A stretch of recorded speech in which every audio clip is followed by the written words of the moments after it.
Did not expect to be sitting here with y'all, but it's crazy. I've been having so many thoughts since I got the email to come speak to you all because looking at y'all guest list, it's like I saw you had Michael Vick, you had a lot of notable guys who had these long careers on the field. Very correct. And I was like, man, that was not me. And it's like I'm being asked to talk about something I did after football, and that was huge for me because whenever you go off into a new direction, you don't know if you're doing the right thing or not. Yeah. But that I'm sitting down here with y'all, that let me know that I made the right decision.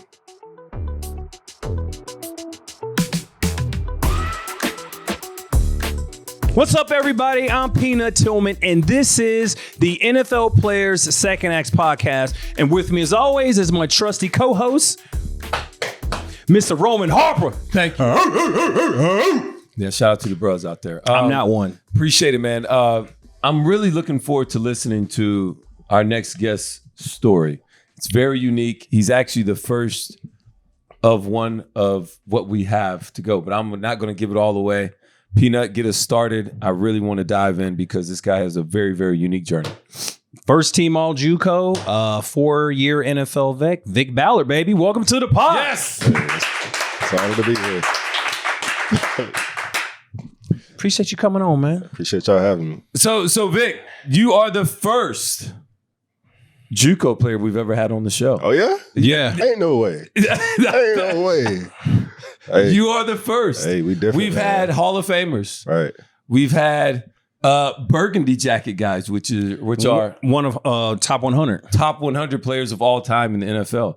Wow. We've had people that are considered the greatest in whatever, but we've never had a Juco, even a Juco All-American at that. That's never wild. first. You are the first. Hey. That's why I say, bro, you got a very unique story. You got a story. Well, look, ask me about it. I'll talk all day about it. Okay, so let's talk about it because I didn't go Juco route. I've only heard the horror stories. That's like a dig.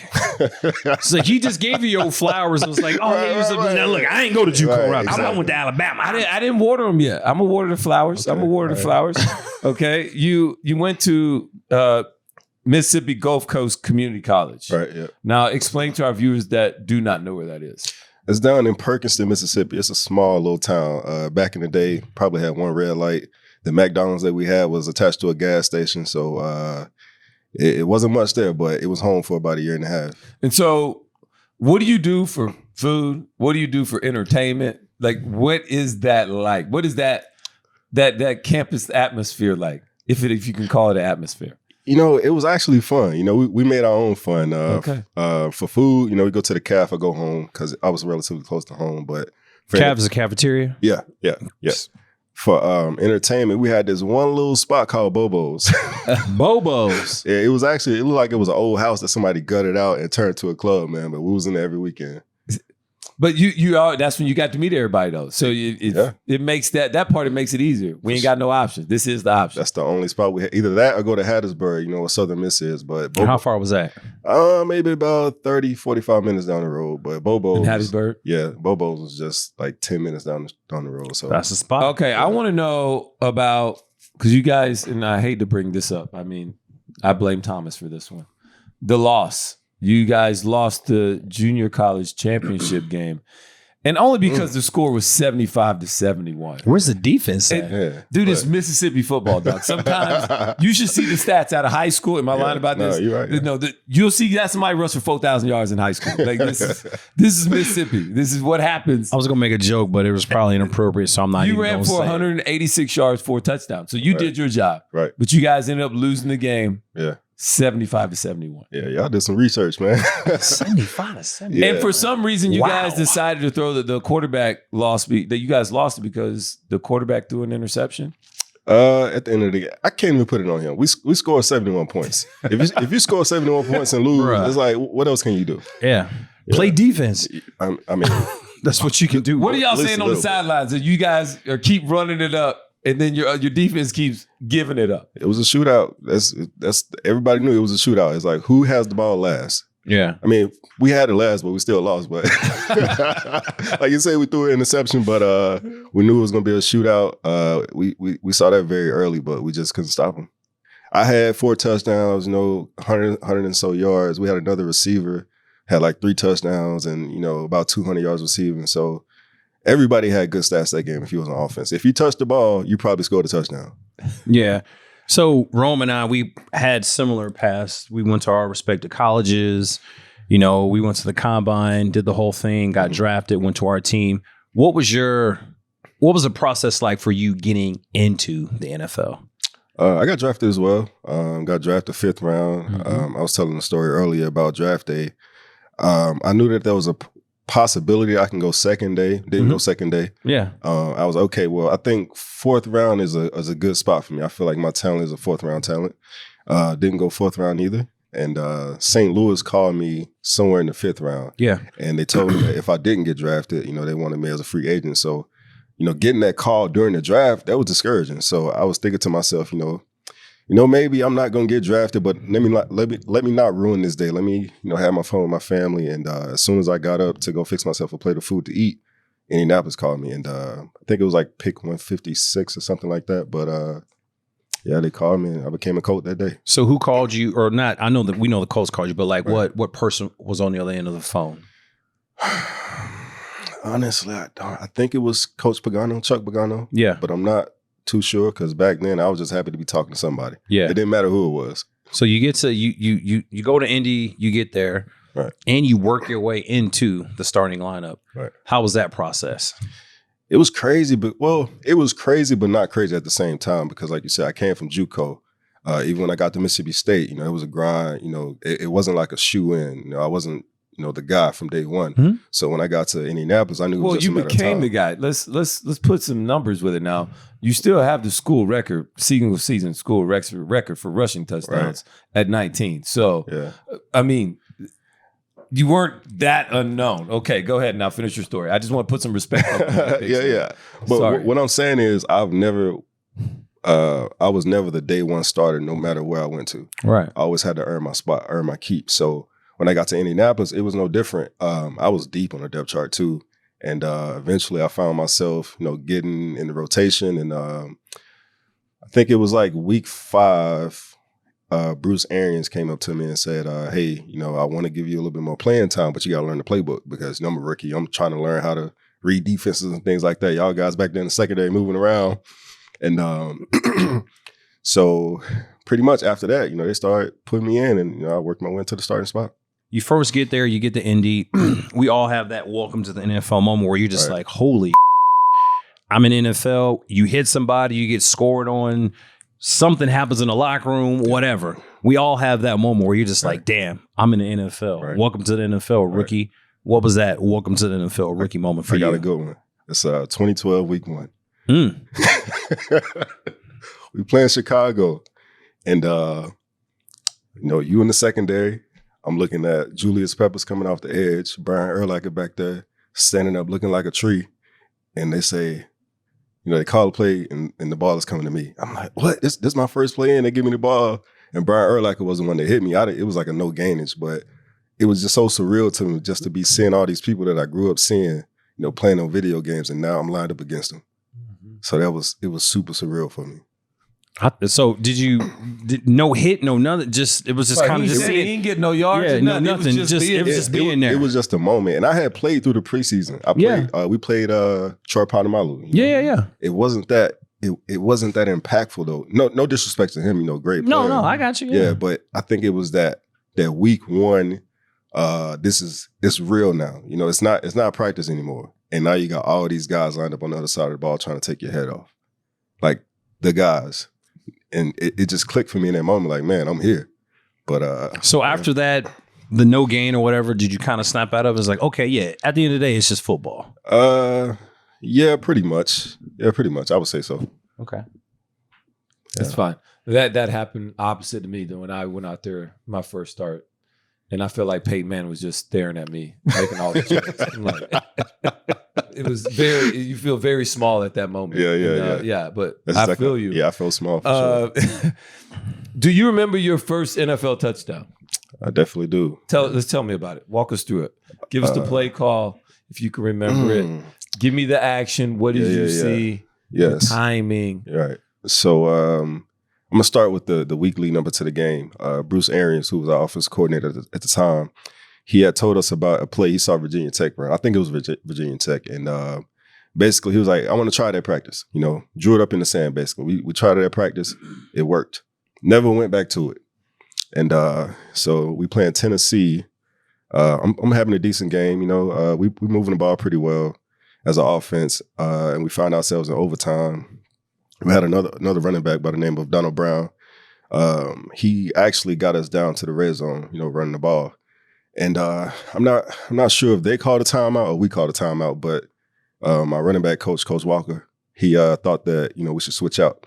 So when we made the switch, you know, we on the field now. Bruce calls the play to Luck, and Luck is reading the play to us. I'm looking at Reggie Wayne. Reggie like, is he sure he want to run this play right now? It's overtime and we're in the red zone. You know, so we called it, and I forgot the specifics of the play, but I knew he had an option front side. He didn't take the option front side, and I saw him, you know, turning back to look at me. I was like, oh, snap, it's on me now. He threw me the ball, and there was a guy who, if he was maybe a step faster, he could have took it. It was a DN. Oh, yeah. He could have took it the other way for 6, for sure. Didn't touch the ball, so I caught it. I'm running, and I got to about the 10-yard line and so, and I saw that I was running out of real estate. I knew that it was 2 guys. I knew one of the 2 was probably going to try to push me out of bounds. So I dove just to try to see what would happen. And when I dove, the safety ended up rotating me. So now I'm like inverted, and I'm just gliding through the air. It's a good dive. Yeah. Didn't know where I was going to land. And when I did land, I just hopped up and threw my hands up. Didn't know if I scored or not. I was like, let me see if I can convince the refs that I scored. Yeah. But ended up hitting the pylon and scoring my first touchdown. A lot of running backs possibly could drop that pass too, just because somebody was flashing in front of you just a second. Yeah. I know you said they didn't touch it, but it was very close though. I thought it was a great catch. It was a great effort. Yeah, it was definitely very close. But caught it, turned it to a touchdown. So you had a lot of success your rookie year. Decent amount. Yeah. Then you get into your second year, you tear ACL in a game, do that rehab, and then the next year you tear your Achilles in practice. Yep. How hard was it to stay motivated during that time, having 2 very, very serious injuries? It was incredibly hard. Anybody that's been on IR know, like the uphill battle that you're facing, especially when it's a season-ending injury. And it got to a point, especially that second year, where I didn't even feel like I was part of the team. You know, it's guys walking around the locker room, don't know who I am, you know, because I hadn't played since my, let's call it my rookie year. Yeah. Like the vets know who I am, but the new guys, it's like, you know, who is this guy that's always hurt? So, you know, I'm fighting my physical battles, but also fighting my mental battles. And it was tough, man. I had a lot of rough nights, and a lot of people saw it on my face, and, you know, they would give me words of encouragement, but the only thing that could break that spell was me getting back on the field. Yeah. Well, you really weren't able to get back on the field. And understanding that now that you're away from it, do you ever probably give yourself enough praise for what you did accomplish? And even on the other side, grace for the disappointment in that what it was or was not? Some days I give myself praise. Some days I give myself grace, but the competitor in me, it's like I wanted to be the next best, you know, especially, you know, working my way into a starting spot. You know, it's like, man, it's my time, you know. So I was thinking like that. It's my time. It's my time. It's my time. And for it not to unfold like that, that was a big shot to my ego. So after, you know, you're out of the league, and you're, I'm sure, trying to figure out what's next. How long did it take you to kind of figure that part out? I kind of already knew because, you know, as we alluded to, I faced a lot of injuries before I actually got, you know, cut for the last time. So just the way my brain works is like, okay, if this doesn't pan out, what's next? So I thought, you know, I brainstormed a lot, but eventually I found myself kind of going back to my 18-year-old self and remembering that I originally wanted to go to school for engineering. And I was kind of denied that opportunity when I got to Mississippi State because, you know, classes conflict with practice. And I was like, nah, bro, you came here to play football. You didn't come here to play no school? Nah. So I was thinking, that's true. That's basically what they told me. So, you know, whenever I found myself out of the game, I was like, okay. It was, you know, obviously fall time. I was like, I'm going to wait until the following spring to, you know, start applying to schools. And that was the plan. I stuck with it. Tell me this. So you said, it really hurt your ego with all the things that were going on and how it wasn't on your terms. Yeah. Has it recovered? With my ego? Yeah. Oh, so this is the beautiful part of it. So during that process, I don't think I've ever been more motivated, more dedicated, more into, what I was doing in that moment, trying to get back to the, to the field. And it didn't work out. But I told myself, I was like, man, that didn't work out because I just feel like I didn't have enough time. Mm-hmm. But if I could take that same drive, that same dedication, that same discipline and apply it to anything else in life, it's no telling where I end up. And I took that with me to school. Yeah. Then you studied? Mechanical engineering. Mechanical engineering. That's a whole lot of math. It's a whole lot of everything. That's a whole, yeah. I was struggling with the TI-83 Texas Instrument calculator. Y'all had that big, it was a Texas Instrument, but they had a keyboard on it. I don't know what what I'm talking about? Them calculators? It's a TI, I think 93. Well, at least when I was in school. Yeah. That's what it was. It was a big one. The graphic calculator. Yeah. What'd you think, man? You ain't know about the calculator? Everybody know about that. He's just talking, huh? Dude, I didn't come there to play no school. Bro. Yeah. For sure. Like I was crazy. It's like, what? Yeah, bro. So now you got your bachelor's in mechanical engineering at Central Florida. All right, yeah. All right. Then you went and got a master's in engineering at the University of Florida. Right, yep. So you were in Gainesville for this, or you did it online? No, so I was actually in Atlanta at the time. I was having to commute to actually Orlando once a month for class. So it was in person. So nice. Yeah, I was commuting once a month, man. It was terrible, but I was like, hey man, Florida's a top 5 university though the last couple of years as far as education and experience all the way overall. So it's still a great place for sure. Are you currently seeking an MBA or? Yeah. So I actually started an MBA too. I'll be done probably this time next year. I have an MBA as well. Congrats. Where's that going to be out of? University of Florida as well. Congratulations on that. We should do it. So, I've been trying to get him to do MBA program with me. He just won't do it. I'm going to accuse you of cutting me off. We a package deal. Let's get it. Yeah. And now you're a mechanical engineer for the great company of Lockheed and Martin. Yeah, I'm an aeronautical engineer specifically. Yeah. Okay, there it is. So aeronautical engineering, that's what I was going to ask. What exactly is it? What is your job title? So aeronautical engineer, the job title is broad because we have different engineers that do different things. Me specifically, I'm what they call a stress analyst. So I supported production of an aircraft called the F-16. Love the F-16. Okay, so I've been in one. Okay, my dad worked on the ejection seats. Okay, so I grew up around the F-16 my whole life. Right. So I do airframe stress for the F-16. Whenever anybody on the production floor does anything that deviates from the blueprint, so let's say you drill a hole in the wrong spot, they send it to us to say, okay, can you analyze this to make sure that it's viable, to fly, so the pilot can be safe. Yeah. I'm not signing off on anything though. It's layers and layers, but I'm sure. But yeah, that's what I do day in and day out. Now, how long have you been doing this? Sorry if you're not. Yeah. So I just started doing airframe stress because before I was a different type of engineer back in Georgia. Why mechanical engineering? So initially, I wanted to do mechanical engineering back when I was 18, and because I'm a little country dude from Mississippi. Yeah. We work on cars and things like that. And I thought I love that. Yeah, I thought that's what being a mechanical engineer was, but it's so much more. Absolutely. Yeah, so much more. I thought working on the car was a mechanical. Mechanical engineer. Yeah. Because it's mechanical. It's Exactly. and honestly, that's kind of funny. That is Mississippi, baby. That's Alabama too. Yeah, for sure. It is part of it, but you learn the science behind why the car is doing what it's doing. Yes. And the motivation came from, like I said, me I got to figure the rest of my life out. Yeah, I can't play football no more. This is what I've been doing my whole life. I need a new deal. Yeah, and I never really saw myself being a coach or a personal trainer. No knock to anybody that's doing it with their life. That's a former player, but that's not the route I wanted to take. I wanted to do something that was challenging. Yeah, so I went back to school for engineering. Now, how difficult was it to land a job at Lockheed? It's crazy, because a lot of people talk about how hard it is. I applied one time and got in. It was pretty easy to me. But I think it depends on the person. Because when I was going through orientation, there was a guy who said he applied 20 times before he got an interview.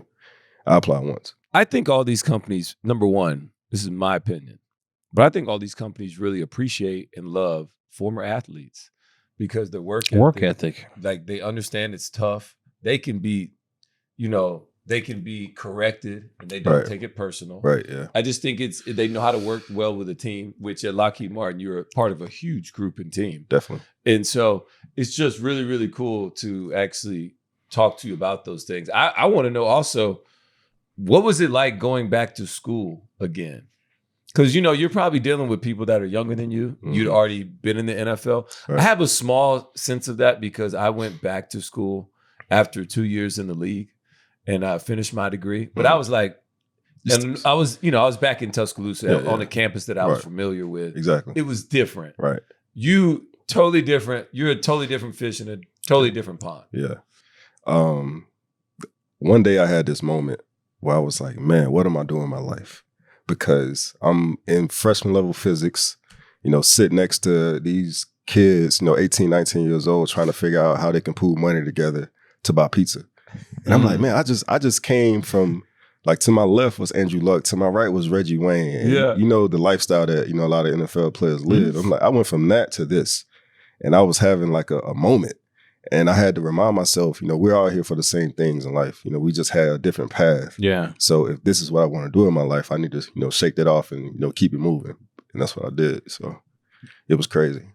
That is the emotion that I felt. Mm-hmm. It was like, I was back and I was in my last business class. Right. I got a Benz. I got a Louis book bag. Yes. It's like so different. Yeah. And I'm in class and I'm doing a group project with just this 19, 20-year-olds. We're meeting at his frat house. Yeah. Like the door barely works in the front to get into the other person's apartment. Trust me, I know. Now, were all y'all classes online? No, mine was in person. Or a lot of them online, or all person? Mine was in person. In person, yeah. All in person. Yeah, mine were in person. So I had to go there and be there. Yeah. And I was in the same mentality as you, Vic. It's like, man, I'm looking around like slightly judging people, but then I had to humble myself and be like, you know what? Like all these people in this room are literally working to get this piece of paper to get their dream job. Mm-hmm. Roman, you're blessed and fortunate enough to where you have your dream job. You just trying to get the paper. Right, yeah. So then you can say you accomplished this, give it to your mom, and you can also tell your future kids, like, if I can do it, you can do it. The beautiful thing about that is we can totally humble ourselves again, and you can give your mom another sheet of paper, and we can go. We can go get it. We can go get it. Hey. We can go get this NBA. My Dukes. We can get it. I'm trying to get your son to get this NBA. We can get it. Yeah. Talk to him. Convince him. Let's go. But with that being said, you got 4 picks on Mount Rushmore. So these are picks of people that have had influence, people that have loved on you, people that cared about you, people that poured into you to help you become the young man you are today. From the time you were born until 1456 today, May the 15th. Who would those 4 people be? It's a tough question because, they say it takes a village. Absolutely. The village of 4. I mean, I would definitely say I would include, or can I include like all of my family as like one? Okay, definitely like my core family, because they are part of the reason why I am who I am. All right, who are you? Who is your core family? Brothers, sisters, mom, pops, grandmother, grandfather. Did you say their names? Yeah. They know who they are. Shout out to my people. They know who they are.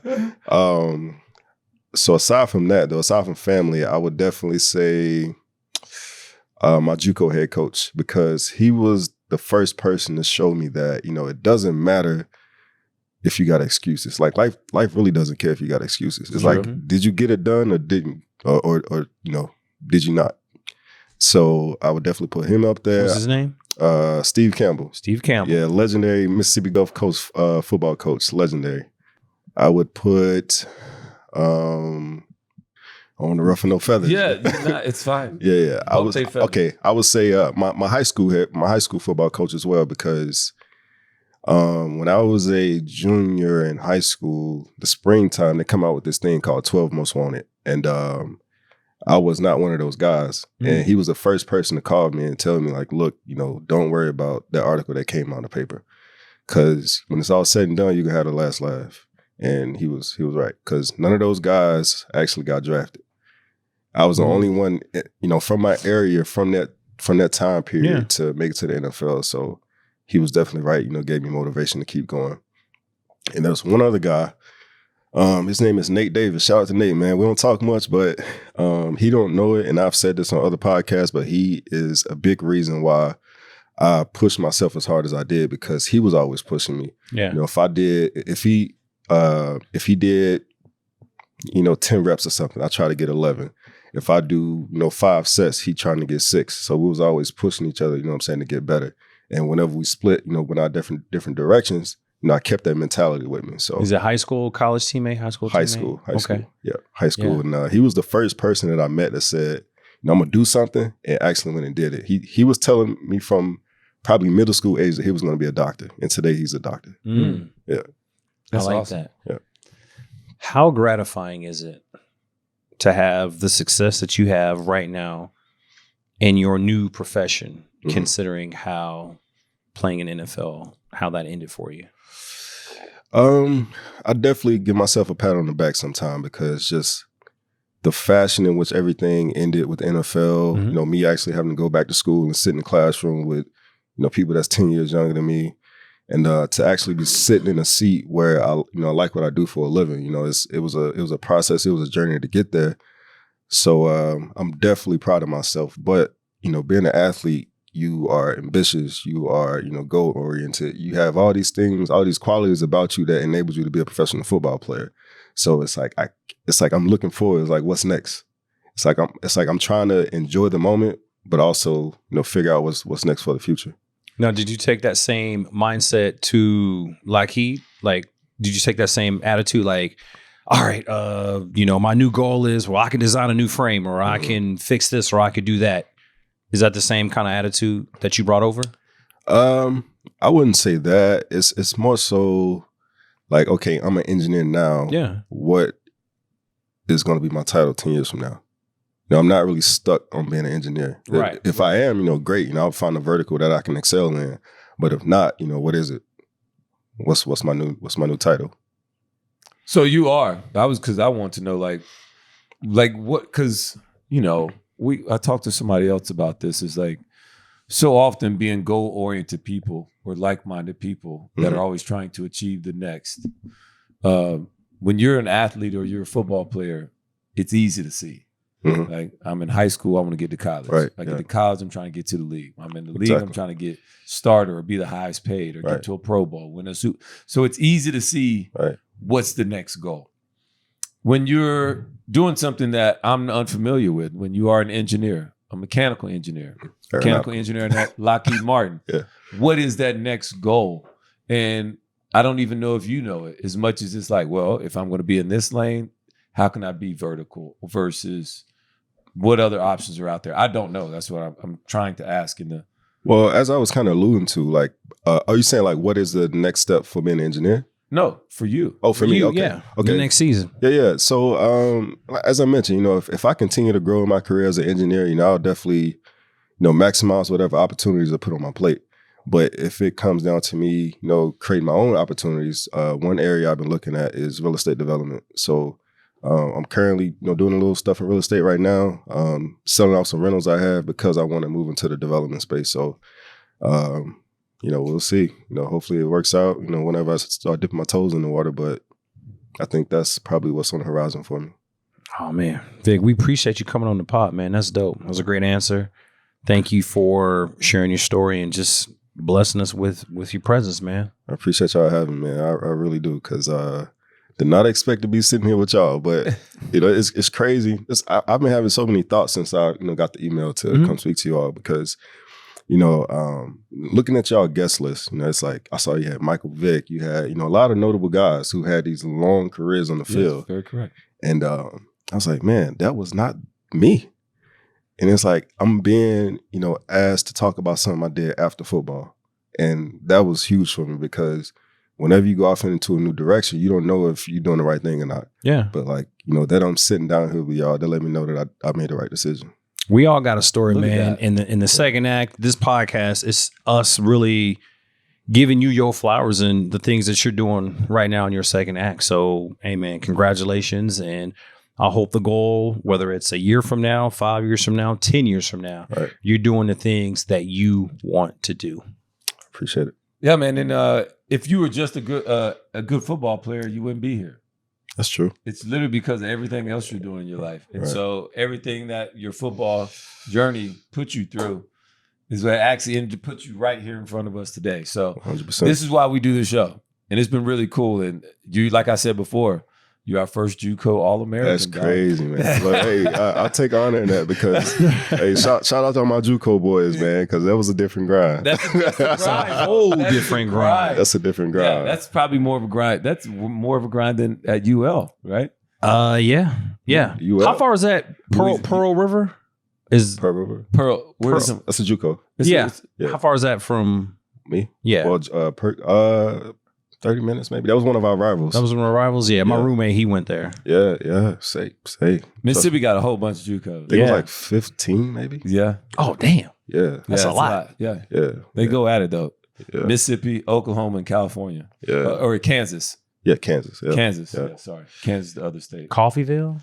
Like- Garden City? I think Whatever. Kansas. Garden City. Funny, story before we leave real quick. Cam Newton actually went to Juco after he left Florida. Yeah. And we lost our state championship game to 75-71. But if we would have won, we would have had to play Cam Newton in the Juco National Championship. So he probably would have scored about 75 too, but but I thought that was so crazy. Small world. Yeah. This football plays small world, bro. Yeah, for sure. Oh man, Vic, man, appreciate you, dog. Great Appreciate job, man. y'all. I can't wait to continue to follow up and pay attention to everything that you're being able to accomplish, man. And I want to sit up here and specifically thank all of our viewers and listeners out there, wherever you pick up our podcast, whether it's Apple Podcasts, iHeartRadio. Make sure you give us a 5-star rating, review, click that follow button, subscribe, leave a couple comments. You can, tell me what I could be doing better. You like that better, Peanut? I do. Okay. All right. Make sure you check us out on the NFL Pages YouTube channel as well. Peanut, man, get us out of here, man. I'm Peanut. That's Vic. This is Roman, and you have been listening and watching the NFL Players Second Acts podcast. We out.